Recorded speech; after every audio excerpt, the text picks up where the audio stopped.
Olá, amigos, que todos tenham um dia de paz ao lado de Jesus. Vamos estudar a lição da Escola Sabatina e hoje, quarta-feira, 15 de junho, a lição 12, ela tem como título O Copo de Adivinhação.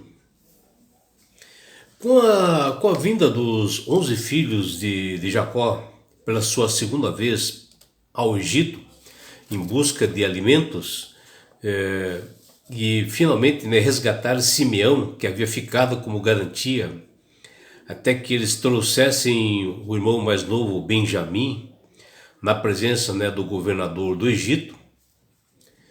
O grande comandante daquele país bolou uma estratégia para, além de alimentá-los, testar a honestidade deles, sem que acusasse alguém ou que eles culpassem alguém. E ele colocou à prova, seus irmãos. E José deu uma ordem ao seu mordomo que ele enchesse, os sacos de mantimentos, de todos os irmãos dele, e que colocasse dinheiro em todos eles, na boca de cada um, de cada saco, de cereal. Porém, no saco de cereal de Benjamim, o mordomo deveria colocar uma taça, um copo de prata, além do dinheiro, que está lá em Gênesis, seu capítulo 44, versículo 2.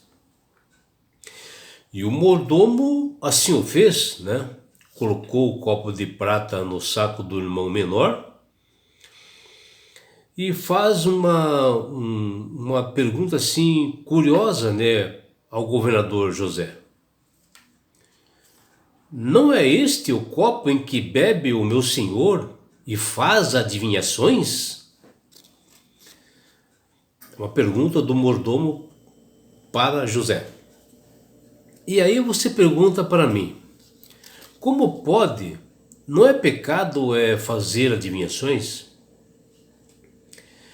Bom, na realidade, isso foi assim, um trama assim, fictício, provocado com sabedoria por José, que ele colocou assim, todos os elementos para que ele atingisse assim, o objetivo, como testar os seus irmãos, para que eles fossem apontados assim como ladrões. E no Egito era muito comum, na época, fazer isto, que eles chamam assim, de adivinhação. E aqui José não usou nada disso para obter uma revelação. Aqui só foi uma forma de impressionar os irmãos. E tendo saído os irmãos de José felizes, rumo a Hebrom, assim, de volta, onde eles tinham se despedido do seu irmão José, e voltaram para a casa do seu pai Jacó. E quando eles estavam assim já um pouco ao longe, José manda o seu mordomo e a cavalaria ir atrás deles, que os alcançassem, que está lá em Gênesis, seu capítulo 44, versículos de 4 a 6. E os rostos dos guardas, assim, e servos, que foram lá atrás da caravana dos irmãos de José, eles estavam assim com um semblante assim, não muito amistoso. Eles fizeram assim com que os filhos de Jacó percebessem que estava algo ruim aconteceria. Eles estavam assim com o semblante encarregado, assim, os guardas.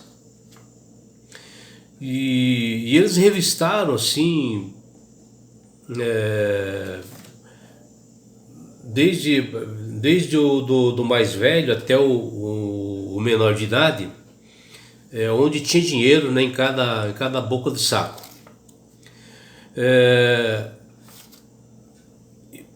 E porém, no irmão mais novo, eles encontraram este copo de adivinhação dentro do saco de cereal. E com isto, né, ou seja, no saco do Benjamim, né, que era o irmão mais novo. E assim,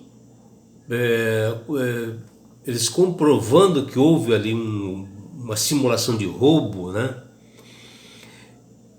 essa pessoa seria escrava de José. E imediatamente eles apresentaram sua defesa sobre o dinheiro.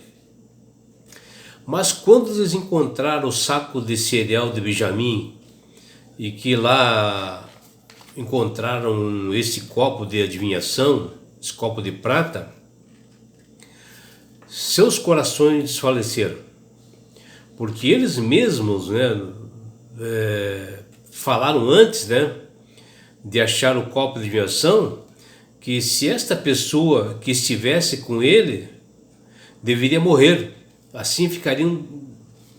E com isso eles ficaram assim desesperados, né, porque foi encontrado no filho menor, Benjamim, justamente esse copo da adivinhação.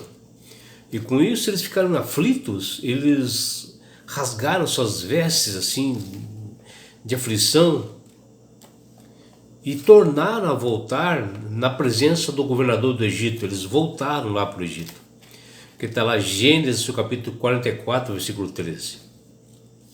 Chegando todos assim de volta na casa de José, ele ainda estava lá. E eles se prostraram diante de José em terra, assim como reverência, que está lá em Gênesis capítulo 44, versículo 14. E José começou a testá-los e fazer perguntas. Que é isto que fizestes? Não sabia vós que tal homem como eu é capaz de adivinhar? Bom, só que agora Judá, que foi o mentor, né, da escravidão de José, quando eles venderam lá José para os ismaelitas, se colocou agora na posição de escravo. E diante, né, da possibilidade de retornar sem Benjamim, né, que havia prometido a seu pai Jacó, e como eles acharam esse copo de adivinhação no saco dele, ele não poderia voltar, ele tomou o seu lugar, porque a taça estava realmente no saco de Benjamim. E Judá se oferece como servo em lugar dele, Benjamim, que está lá em Gênesis, capítulo 4, versículos 18. E aqui nós vemos assim uma diferença, né, de atitude de Judá, porque quando eles venderam, né, o Jacó aos ismaelitas, ele estava com uma posição, e agora uma posição totalmente diferente, porque ele estava vendo que seu irmão Benjamim, que era o filho querido do seu pai Jacó, estava ameaçado de ficar lá no Egito. E eles ficaram assim abatidos e consternados com isso. E Judá faz assim um último apelo, né? E ele se oferece para permanecer no Egito, no lugar do seu irmão, como substituto, né? E o fato dele assim declarar fiador do seu irmão, do irmão mais novo, e se oferecer assim de bom coração para ocupar, né, o seu lugar, certamente mexeu muito, né, com os sentimentos do coração do então governador do Egito, José. E aqui Judá foi tocado assim em sua consciência, né, que ele foi o responsável praticamente pela morte de José, porque ele acabou vendendo José para os ismaelitas para ser escravo e ser morto. E ele não queria ser o responsável por mais uma morte, né, de um irmão, e o pior, a morte do seu pai Jacó, porque ele recomendou para para ele, para Judá, para que cuidasse do Benjamim. E Benjamim, ele era muito agarrado com seu pai amava-o mais do que demais.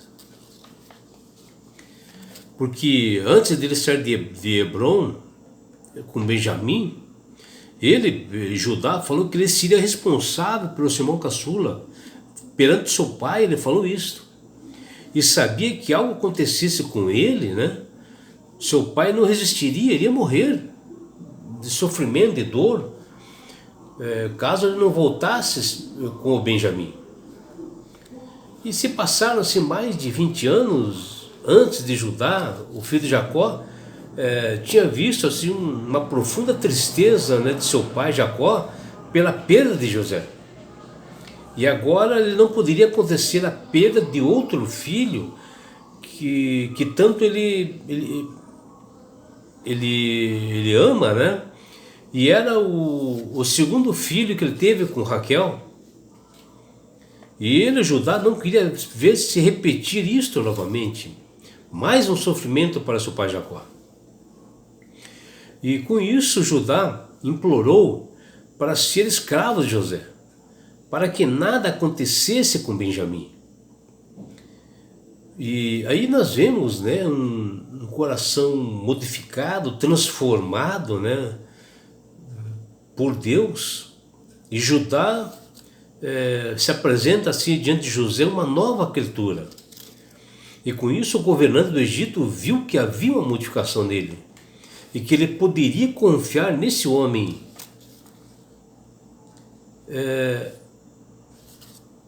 E com isso, né, meus amigos,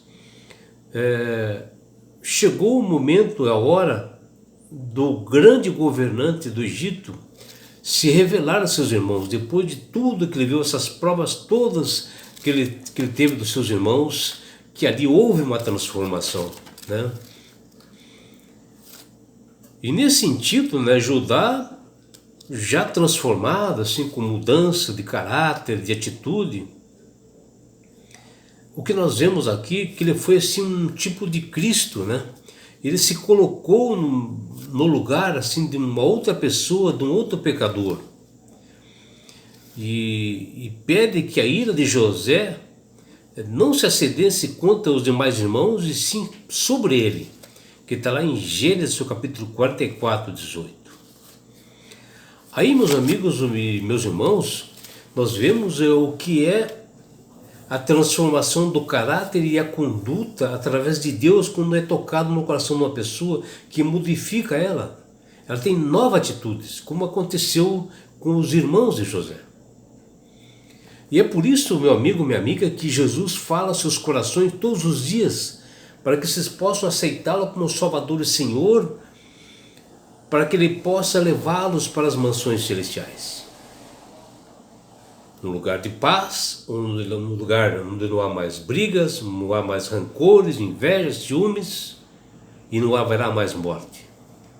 E é para lá que Jesus quer te levar. E sabe por que Ele quer fazer isso?